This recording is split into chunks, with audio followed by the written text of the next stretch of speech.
Hey Canucks fans, do you think that the Canucks should re-sign Tyler Toffoli? I'm Clay Emo, I'm at Canuck Clay on Twitter, I'm at Clay Emo on Instagram. I'm the founder of the GLCPC, the Good Looking Canucks Positivity Club. It's my Canucks take all in one take. It's Clay's Canucks commentary for Saturday, September the 12th. This is where you get Canucks insight that's positive and timely. Reminder that tomorrow night I'll be doing my live stream, my weekly live stream. I almost said post-game live stream. I guess old habits are hard to break. My weekly live stream, it'll be Sunday night at 10 p.m. on YouTube. I hope that you will join me then to talk Vancouver Canucks. Also tomorrow night, I'll announce my next two guests for my Zoom interviews, my Zoom chat series, which I'll be restarting this week, which I'm very excited about. I got some really good feedback to those chats. So now's a good time to restart them once again. Okay, today I want to talk about Tyler Toffoli, and I asked the question right off the top.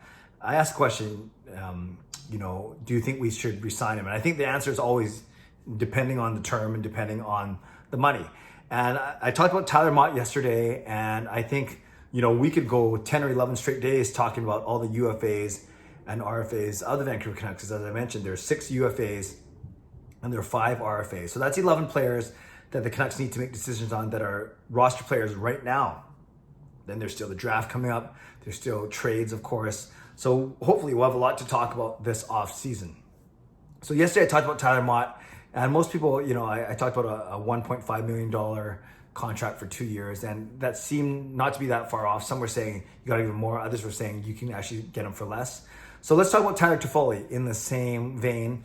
Similar situation, but not. Also a free agent, but whereas Motte is an RFA, i.e. we can extend a qualifying offer and then extend our negotiations time.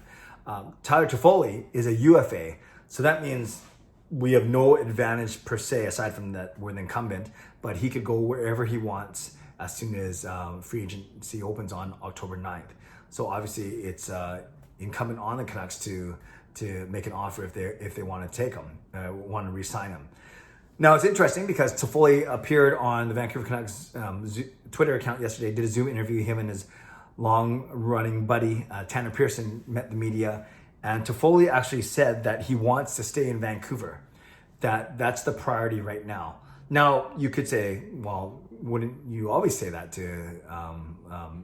what else would you say? It's not like you're going to say, okay, I had a good time. That 10 games in the regular season, the 7 games in the playoffs were great. I'm out. No one's going to say that. But it sounds like that Toffoli is, does have a genuine interest in staying here. So what did he do for the Canucks this year? Well, he came over in that trade in February because as soon as Brock Boeser got hurt, Jim Benning made the move to beef up the top 6. And he performed so well in the last part of the regular season before it got canceled or postponed or ended. He had 10 points in 10 games playing with Elias Pettersson and JT Miller, of course, on that top line. That left Horvat to play with Pearson and whoever else they put on his right side, whether it's Eriksson, Virtanen, or whoever it was. So Tyler Toffoli came in as a replacement for Brock Boeser, and he performed very well in the regular season, 10 points in 10 games. Then when Brock Boeser returned from injury in the last game of the regular season before the postponement, I was excited for a true bona fide Canucks top 6 that included Pettersson, Miller, Toffoli, Horvat, Pearson, and Boeser. And then at that time, it was only one game that the entire top 6 was together, but they kept Toffoli with Pettersson and Miller and then kind of eased Boeser back in, playing with Horvat and Pearson. But then when it came to the playoffs, I was actually, maybe it's because Toffoli got hurt in the first game now that I think about it, but even when Toffoli came back in the playoffs, I was surprised that they didn't reunite the Lotto line, put Boeser back with Miller and Pettersson, and then try Toffoli with Horvat and Pearson. I believe they only did that for 1 or 2 games at the end of the Vegas series. So in the playoffs, Toffoli only had 4 points in 7 games. So he got hurt in the very first game of the postseason against Minnesota, and then it was rumored to be a high ankle sprain. But everyone, especially Benning, has been talking about the fact that should have kept him out 6 or 7 weeks, but he came back in 3 to 3.5 weeks.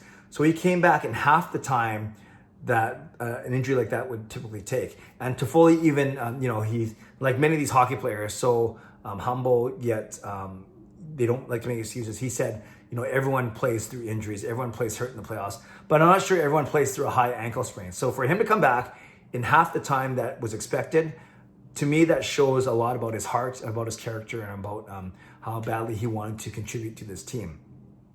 So 4 points in 7 games He had none in his first game. Then his second game, his first game back from his injury, you'll remember he had 3 points leading the Canucks to that big victory over Vegas in game 2. And then he went quiet for the rest of the series, unfortunately. So that was, or actually he must have had another point somewhere if he had 4 and 7. So I'm just looking that up real quick right now. Yeah, so he had those 3 points in that game, in game 2 against Vegas. And then his other point, it must have come, yes, it came actually in game 4 versus Vegas. So 4 points in the entire series against Vegas, playing only 6 games, but 3 of them coming in 1 game. But of course, hardly anyone in the Canucks scored in the final few games. Yeah, hardly any Canucks scored in that entire series, considering that Robin Lehner shut them out 3 times.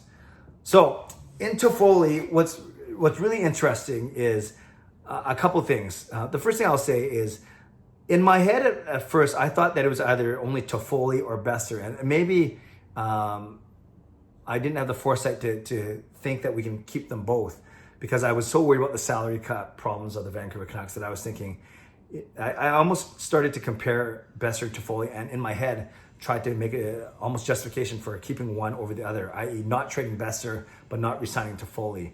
But there is a way where you can keep both players, and they're not the same player. Yes, they're both right wingers, but if you lose either one of them, then it severely weakens the top 6 for sure, because especially if Jake Virtanen doesn't come back, then you're really weak on the right side.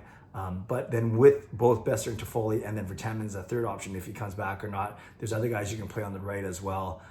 Then Josh Leivo when he comes back, hopefully. So then it's not so bad, actually. So I would love to see Boeser and Toffoli back.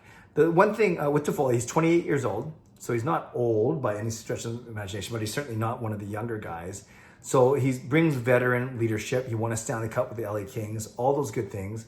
And Travis Green has said a lot of good things about Tyler Toffoli. We know about his courage coming back from that injury to play. But I do worry that if we sign him for a long-term contract, that maybe if we sign him, say 4 or 5 years, that he might be good for the first 1, 2, maybe even 3 years, but that we might be kind of regretting the final couple of years of his contract. That's just one thought I had, considering that he's not the fastest player to start. And then, as players hit their 30s and go on into their 30s, if they're not fast already, then their lack of speed is really noticeable, i.e. Beagle, i.e. Sutter, things like that. So the first thing I admit is that it doesn't have to be an either or when it comes to Boeser and Toffoli. It can be a both and I'd love it to be that, given that it would, like I said, it would make a really strong right side on our top 6. But we know of the Vancouver Canucks salary cap issues, and we know of all the players that they're going to have to look at re-signing. And Toffoli would always fall in this category, the big 3, Markstrom, Toffoli, and Tanev. And I admit, and this is my second point now, how my opinion of Toffoli has kind of gone up and down ever since he's been here. And I remember when he first came, he was awesome, right? 10 points in 10 games in the season pause. Then when he wasn't around in the playoffs after he got injured in the first game, then I was kind of wondering, I wonder if he's worth re-signing after all, because we're doing okay without him. Remember, without him, we beat Minnesota, and then we beat St. Louis.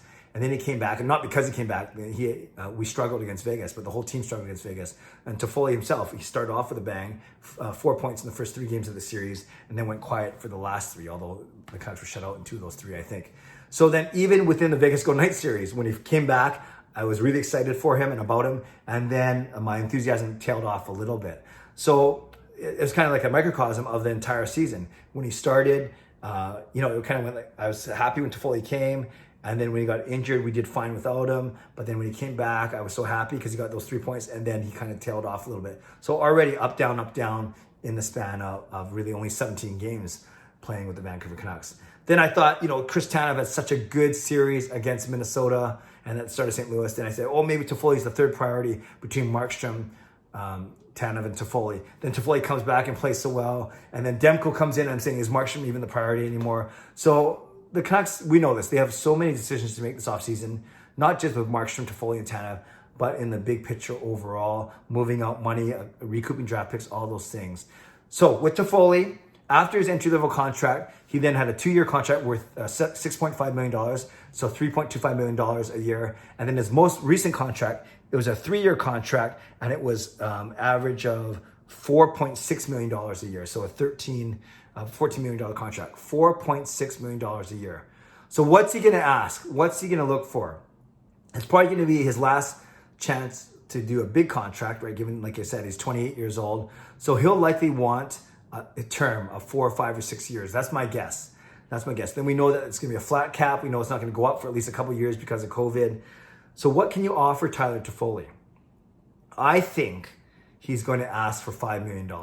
That's my gut feeling, because he's going to obviously want to raise from 4.6, but I think he's smart enough, and agents should be smart enough to know that the way the financial model of the NHL isn't great right now. So if you're asking for a raise, you can't ask for much more, unless you're a Pettersson or Hughes coming out of entry-level contract in a year. But that's a different scenario. For Tyler Toffoli, as an unrestricted free agent, I would be okay. Oh gosh, when I say this, it sounds like a lot, but I'd be okay with 4 or 5 years at $5 million for Toffoli, but nothing more than that. I don't see Toffoli taking a pay cut. So he's going to want, I think, I'm guessing he's going to look at a $5 million deal across. You look at Kevin Hayes, got $7 million last year, but that was a different time, of course, with the COVID it didn't exist before. So maybe you get Toffoli for 5. Maybe he wants 5.5. Maybe he wants 5.25, and maybe that's where negotiations start. I can't see Toffoli as being a $6 million player, especially when you consider that Besser doesn't make 6, Horvat doesn't make 6. JT Miller doesn't make 6. The only guy that makes 6 is, yes, you guessed it, Louis Eriksson. So maybe, does that sound right to you guys? $5 million for 5 years, a $25 million contract for Toffoli, takes him until he's 33 or 34 years old, and maybe, like I said, you run the risk of the last couple of years not being as productive, or maybe he'll be fine. Maybe his career high was 58 points with LA, right when he was at the peak of his 5 or 6 years ago. So maybe we expect 40 to 45 points out of him, although he was a point per game player in the regular season. So many things to think about, but let's start the conversation there. What do you think of $5 million for 5 years? So a $25 million contract for Toffoli. Is that too much? Especially given the Canucks situation? Is that too little? Is that not going to get it done? Let me know, but that's a starting point. That's what I want to start this discussion with you. Toffoli, $5 million for 5 years a piece. Let me know what you'll think. Leave a comment below. I'd love to read, react, and reply. And subscribe if you like to. Like this video if you like to. Don't forget to join me. I'll do a vlog tomorrow, but then don't forget to join me tomorrow night for my not my post game. I said it again. My weekly YouTube live stream, and I'll announce my next 2 Zoom guests tomorrow night as well. So again, Tyler Toffoli, $25 million, 5 at 5. Let me know what you think in the comments below. Stay safe, stay healthy, take care of yourselves, and take care of each other. God bless, and go Canucks go.